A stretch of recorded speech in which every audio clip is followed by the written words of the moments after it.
चलिए स्टार्ट करते हैं आज का सेशन। तो आज का ये जो हमारा टॉपिक है वो है तत्वों का आवर्ती वर्गीकरण। इससे पहले मैंने इसका फर्स्ट पार्ट अपलोड कर दिया था, आज पार्ट सेकंड है। कुछ और इम्पोर्टेंट क्वेश्चन आपकी आरबीएसई बुक से रिलेटेड हैं ये सारे के सारे, और इन पे डिस्कस करेंगे। टेलीग्राम लिंक आपको डिस्क्रिप्शन में मिलता है, वहाँ से आप उसको ज्वाइन करें। अगर कोई डाउट होता है तो आप मेरे को कमेंट कर सकते हैं। देखिए फर्स्ट क्वेश्चन क्या है हमारे पास। आपको क्वेश्चन है धातु तत्वों की विशेषताएं हैं। धातु तत्वों की विशेषताएं कौन सी हैं? ऑप्शन आपके सामने है। ये धन विद्युतीय तत्व हैं, ये इलेक्ट्रॉन त्याग कर अपचायक का काम करते हैं, तन्यता व आघातवर्धनीयता का गुण इनमें पाया जाता है, और उपरोक्त सभी। आपको बताना है धातु तत्वों की विशेषताएं कौन सी है। तो फिर से वही बात, ये जो सारे के सारे ऑप्शन ही क्या हैं, एक एक लाइन पे आपके क्वेश्चन बन रहे हैं रीट एग्जाम के लिए। इनको आप दोबारा रीड करना, इसका राइट आंसर होगा उपरोक्त सभी। ये सारी विशेषताएं हैं धातु तत्वों की। इसके अलावा हम बात करें जो धातु तत्व होते हैं इनके गलनांक और क्वथनांक भी क्या होते हैं, उच्च होते हैं। अगर हम बात करें अधातु तत्व तो जस्ट इनका सबका उल्टा हो जाएगा। जिस प्रकार धातु तत्व धन विद्युतीय तत्व हैं तो अधातु तत्व कैसे हो जाएंगे, ऋण विद्युतीय। जिस प्रकार धातु तत्व इलेक्ट्रॉन त्यागते हैं तो अधातु तत्व इलेक्ट्रॉनों को ग्रहण करते हैं, ये अपचायक का काम करते हैं। तो अधातु तत्व ऑक्सीकारक का काम करेंगे। धातु तत्वों में तन्यता और आघातवर्धनीयता का गुण पाया जाता है, अधातु तत्वों में ये गुण नहीं पाया जाता है, वो भंगुर प्रकृति के होते हैं, है ना, बिखर जाते हैं। तो एक ही क्वेश्चन में हमारे 6 पॉइंट बन चुके हैं, 3 यहाँ पे धातु तत्वों के और 3 मैंने आपको अधातु तत्वों के इसके अकॉर्डिंग बता दिए हैं। ठीक है, टोटल 6 क्वेश्चन एक ही क्वेश्चन के अंदर रिपीट हो गए। चलिए नेक्स्ट, निम्न में से उपधातु तत्व हैं। उपधातु तत्व कौन से हैं? ऑप्शन आपके सामने, इनको आप रीड कीजिए। तो देखिए क्या क्या ऑप्शन है हमारे पास। बोरॉन सिलिकॉन, जर्मेनियम आर्सेनिक, इसको बोलते हैं एंटीमनी और टेल्यूरियम, और फोर्थ है ये सभी। आपको बताना है उपधातु तत्व कौन से हैं। तो ये सारे के सारे क्या हैं, उपधातु तत्व हैं। ठीक है भाई। नेक्स्ट, उपधातु कौन से ब्लॉक में आते हैं, पी ब्लॉक में आते हैं। सीढ़ी नुमा आकृति, इनको ऐसे शो किया जाता है आवर्त सारणी में सीढ़ी नुमा आकृति के रूप में। नेक्स्ट क्वेश्चन देखिए, क्षारीय व क्षारीय मृदा धातुएं किस में आती हैं? S block, P block, D block या एफ ब्लॉक? तो हम जानते हैं कि जो क्षारीय और क्षारीय मृदा धातुएं हैं ये कौन से ब्लॉक में आती हैं, एस ब्लॉक में। इसका राइट आंसर क्या होगा, एस ब्लॉक होगा। वहीं हम बात करें कि जो पी ब्लॉक है इसमें क्या होता है, इसमें धातु, अधातु और उपधातु तीनों इसके अंदर इंक्लूड होती हैं। डी ब्लॉक के तत्वों को हम कौन से तत्व बोलते हैं, संक्रमण तत्व के नाम से जानते हैं। और एफ ब्लॉक के तत्वों को हम किस नाम से जानते हैं, अंत्य संक्रमण तत्व के नाम से जानते हैं। उसी प्रकार एक क्वेश्चन और बनता है कि निरूपक तत्वों के नाम से किसको जानते हैं, निरूपक तत्व। तो एस ब्लॉक और जो पी ब्लॉक है इन दोनों के तत्वों को हम निरूपक तत्व के नाम से भी जानते हैं, या जिनको मुख्य तत्व भी हम कहते हैं भाई। लेकिन अभी के लिए जो आपका राइट आंसर होगा इसके अकॉर्डिंग तो ये है एस ब्लॉक। चारों ऑप्शन मैंने क्लियर कर दिए हैं, 4 क्वेश्चन आपके बन चुके हैं। नेक्स्ट, निम्न में से सत्य कथन क्या है? प्रथम आवर्त में 2 तत्व होते हैं, द्वितीय और तृतीय आवर्त में 8-8 तत्व होते हैं, चतुर्थ व पंचम आवर्त में 18-18 तत्व, व छठे और 7वें आवर्त में 32-32 तत्व होते हैं। और फोर्थ ऑप्शन है उपरोक्त सभी। सत्य कथन आपको बताना है। और ये जो मैंने ऑप्शन पूछे हैं ये आपकी आधुनिक आवर्त सारणी के अकॉर्डिंग क्वेश्चन है। ठीक है भी, ध्यान रखना इस बात का, ये आधुनिक आवर्त सारणी के अकॉर्डिंग मैंने पूछा है। तो देखिए फ्रेंड्स, प्रथम आवर्त में 2 तत्व होते हैं इसलिए इसको बोलते हैं अति लघु आवर्त। सेकंड है द्वितीय और तृतीय आवर्त में 8-8 तत्व होते हैं इसलिए इसको बोलते हैं लघु आवर्त। चतुर्थ व पंचम आवर्त में 18-18 तत्व होते हैं तो इसको बोलते हैं दीर्घावर्त। और छठे व 7वें आवर्त में 32-32 तत्व होते हैं तो इसको बोलते हैं अति दीर्घावर्त।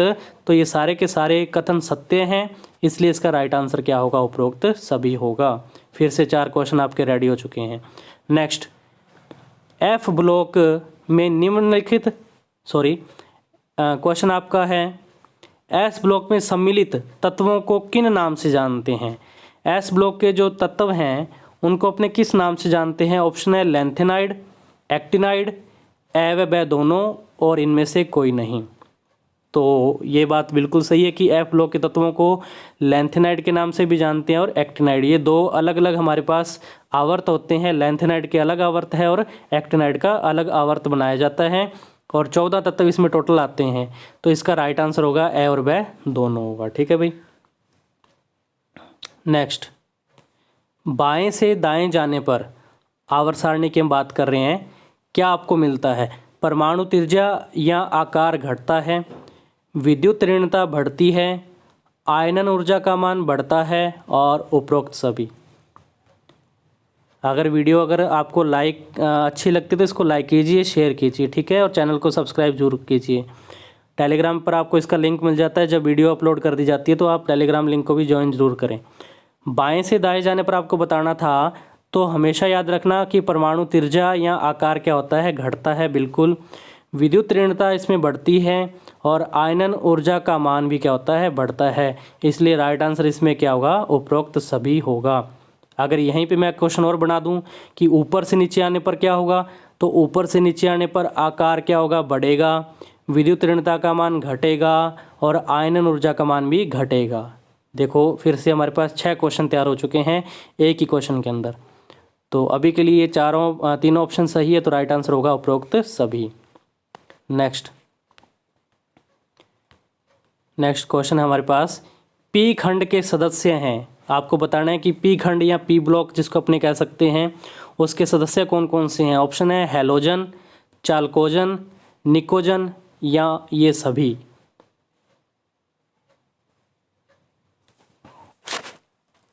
तो ये सभी क्या हैं? पी ब्लॉक के तत्व हैं या सदस्य हैं। जैसे हैलोजन की बात करें तो लवण बनाने वाले जो तत्व होते हैं उनको हैलोजन परिवार में रखते हैं, वो हैलोजन परिवार के सदस्य होते हैं। और अयस्क निर्माण में जो सहायक होते हैं वो चाल्कोजन परिवार के सदस्य होते हैं।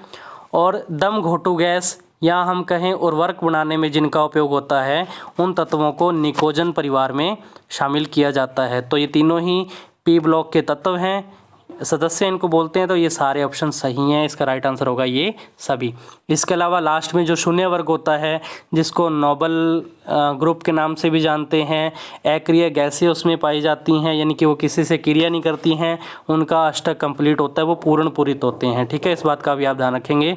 जिसमें गैसें कौन कौन सी आती हैं? Helium, neon, argon, krypton, xenon और रेडोन, ये इसमें गैसें शामिल होती हैं। नेक्स्ट क्वेश्चन, धनायन का आकार अपने संगत उदासीन परमाणु से, जो धनायन का आकार होता है वो अपने संगत उदासीन परमाणु से छोटा होता है, बड़ा होता है, समान होता है या इनमें से कोई नहीं।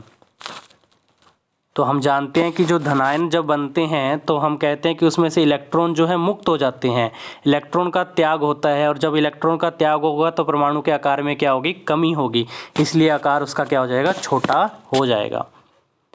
जो धनायन का आकार है वो अपने उदासीन परमाणु से क्या होता है? छोटा होता है। वहीं अगर हम बात करें कि पूछते हैं ऋणायन का आकार, तो ऋणायन का आकार अपने संगत परमाणु से क्या होता है? बड़ा होता है भाई। तो अभी के लिए आप ध्यान रखेंगे धनायन का आकार अपने संगत परमाणु से क्या होता है? छोटा होता है भाई। नेक्स्ट, निम्न में से संक्रमण तत्व नहीं है। आपको बताना है संक्रमण तत्व नहीं है।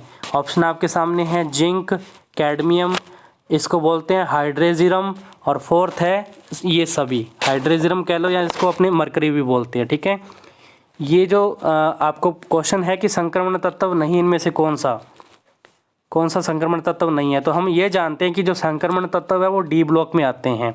तो यहाँ तक कि ये जिंक, कैडमियम और मरकरी, ये भी तो तीनों किस में आते हैं? डी ब्लॉक में ही आते हैं। इसके बावजूद भी ये तीनों क्या हैं? संक्रमण तत्व नहीं है। इसका राइट आंसर क्या होगा? ये सभी होगा। ठीक है भाई, ध्यान रखना इस बात का। नेक्स्ट क्वेश्चन, निम्न में से असुमेलित है, निम्न में से असुमेलित है, आपको बताना है कि कौन से असुमेलित है इनमें। ठीक है, ऑप्शन आपके सामने हैं। फर्स्ट है हीलियम के बारे में देखें, वायुयान के टायर, मौसम संबंधी जानकारी, उसके लिए जो गुब्बारे छोड़े जाते हैं उसके अंदर हीलियम का उपयोग होता है। नियोन की बात करें, विज्ञापन बल्ब, और ग्रीन हाउस बल्ब में इसका उपयोग होता है। आर्गन की बात करें तो घरेलू बल्ब व अक्रिय वातावरण प्रदान करने में इसका उपयोग होता है। और लास्ट है आर्गन का फिर से एमआरआई में सहायक। आपको बताना है कि असुमेलित कौन सा है। तो इसमें आप ध्यान रखेंगे इसका जो असुमेलित है वो है ऑप्शन द। जो ऑर्गन है इसका उपयोग एमआरआई में नहीं होता। एमआरआई में सहायक कौन होती है? हीलियम गैस इसमें क्या होगी? उपयोगी होगी। ठीक है भाई, इसलिए आपका असुमेलित कौन सा हो गया? द ऑप्शन हो गया। Next question.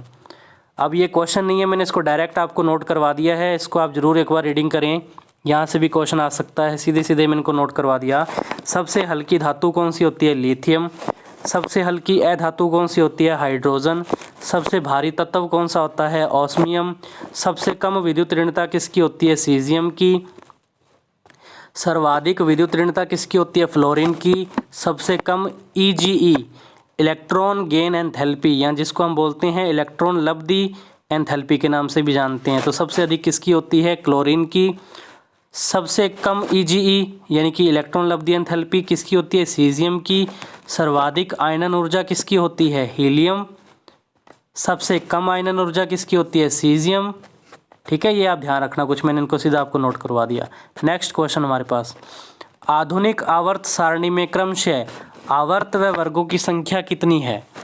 आधुनिक आवर्त सारणी जो कि हेनरी मोजले द्वारा दी गई थी, इसमें टोटल कितने आवर्त और कितने वर्ग है आपको क्रम में बताने हैं। ऑप्शन आपके सामने है 6, 8, ऑप्शन ब है 7, 8, ऑप्शन स है 18 और 7, और ऑप्शन द है 7 और 18। तो आधुनिक आवर्त सारणी में 7 तो आवर्त होते हैं और 18 क्या होते हैं? इसमें वर्ग होते हैं। वहीं हम बात करें जो इससे पहले वाली सारणी जो मेंडलीफ ने दी थी, उसमें 6 आवर्त और 8 उसमें क्या होते हैं? वर्ग होते हैं। ये आप ध्यान रखेंगे। लेकिन आधुनिक आवर्त सारणी में टोटल कितने आवर्त और वर्ग हैं? तो 7 आवर्त और 18 वर्ग होते हैं भाई। तो ये थे आज के कुछ और इम्पोर्टेंट क्वेश्चन आपके टॉपिक से संबंधित। टॉपिक था हमारा तत्वों का आवर्ती वर्गीकरण। एक वीडियो इस पर और अपलोड करेंगे जिसमें अभी हम बात करेंगे आयनन ऊर्जा के बारे में, त्रिज्या के बारे में, यानी कि परमाणु आकार की जब हम बात करते हैं, प्रभावी नाभिकीय आवेश के बारे में बात करेंगे। तो ये टॉपिक अभी पेंडिंग पड़े हैं कुछ, इसलिए इसका 3rd पार्ट मैं अपलोड करूँगा। ये हम रसायन विज्ञान का पोर्शन कंप्लीट करने जा रहे हैं, और इससे पहले मैंने बायोलॉजी की कम से कम 33 वीडियोस जो हैं अपलोड कर दी हैं, जिसमें आपका सारा सिलेबस मैंने टेस्ट सीरीज़ के तौर पर कवर करने की कोशिश की है। आप उनको ज़रूर देखें, प्लेलिस्ट तैयार है। और मिलते हैं नेक्स्ट वीडियो में नए टॉपिक के साथ। तब तक के लिए धन्यवाद।